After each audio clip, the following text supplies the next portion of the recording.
comme tu dis, les féminicides, c'est vraiment exhaustif, c'est pas...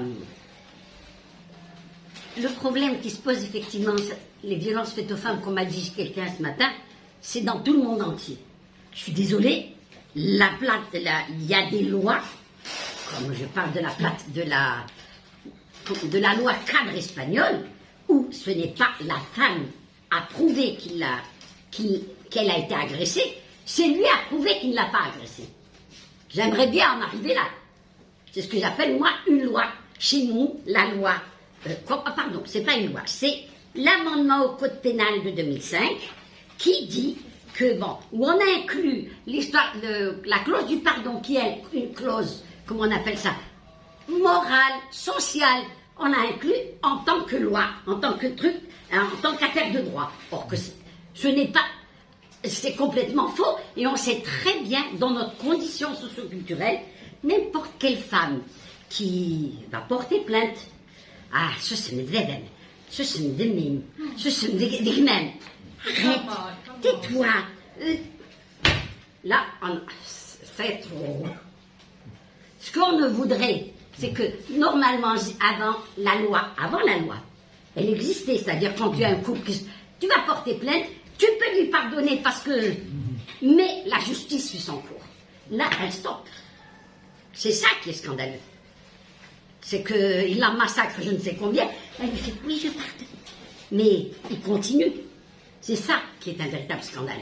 Mais dans tout ça, il y a toutes les autres lois qui sont accompagnées. La loi contre le travail, la loi, comment dirais-je, la loi aussi de 2018 pour l'avortement thérapeutique.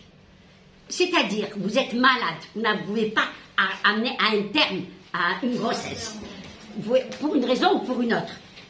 Eh bien, il y a tout un arsenal juridique qui arrive. Dès que vous essayez de demander pour un avortement thérapeutique, quand vous arrivez à la fin, c'est-à-dire en passant par d'abord le médecin, enfin non, c'est demander le truc, le wali, même lui-même, il rentre dedans. Et arriver à la fin, eh bien, vous arrivez à terme. Donc je ne vois pas pourquoi la loi sur l'avortement thérapeutique, c'est une loi. Les lois algériennes, elle est une loi de violence. Ce qui s'est passé, c'était une loi qui a été approuvée, soi-disant, en 2018. Et il fait rentrer tout un arsenal de je ne sais qui. Mais la meilleure dans toute cette affaire, c'est qu'en 2000, je dis bien, le recul de la pensée algérienne, de la loi algérienne. En 2000, il y avait des femmes violées par les terroristes dans les maquis de Ain Defla. On a été obligé d'intervenir. Mais le HCI, c'est-à-dire le Haut Commissaire islamique, nous a dit, ah non, on a dit, quand même, ça s'est fait en Yougoslavie. Mais là-bas, elles ont été violées par des non-musulmans. Donc l'avortement a été permis. Et pour les Algériens, c'était parce qu'elles ont été violées par des musulmans. Donc, c'est pas permis. Non, mais ça veut dire quoi? On a tellement hurlé qu'il y a eu l'obligation du ministre de la Santé qui s'appelait Yahya Guidoum à l'époque, qui a permis l'avortement thérapeutique. C'était ce qu'on appelle, nous, la ptoie de Guidoum en 2000, parce que ça, c'était le mouvement féministe qui l'a imposé. Mais, c'est-à-dire que 18 ans après, c'est revenu, il fallait demander tout l'arsenal de je ne sais quoi, où on a été bloqué. Et puis c'est vrai qu'avec cette pandémie, on s'est retrouvé face au gros problème de violence. Parce que les femmes, elles sont retrouvées face à leur bourreau dans la maison. Et face... il y a eu d'énormément d'homicides, de violences. Parce que tout le monde était face à face. Et ce qu'on oublie, c'est que le code de la famille est un véritable scandale. Lui-même est une discrimination. Déjà, on nous enferme déjà dans un code. J'aime bien quand on nous dit « Oui, mais il y a des articles plus discriminatoires que d'autres. » Non, il est discriminatoire déjà en lui-même. Parce que j'en ai marre d'être enfermé dans un code. Pourquoi? Pourquoi?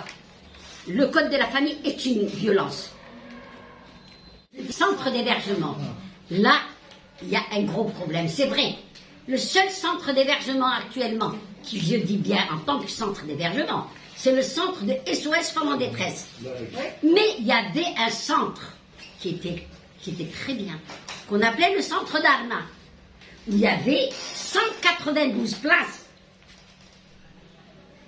Eh bien, il a été fermé sans avertir les associations de femmes. On s'est retrouvés du jour au lendemain. Où est le centre d'Arna? Eh bien, Rachda l'a fermé. Pourquoi? J'en sais rien. Parce que c'était sous la direction de Rachda. Il ne faut pas se voiler la face. Mais sans... Ben oui.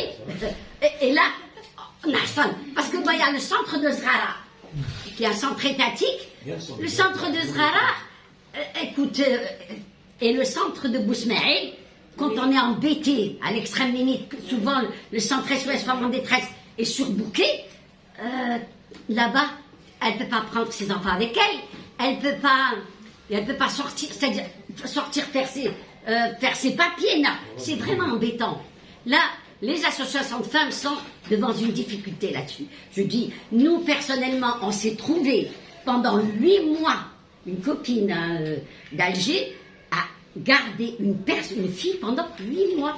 Parce que bon, il s'est trouvé qu'elle a été obligée de fuguer de chez elle, pour une raison qui ne me regarde pas, c'est pas...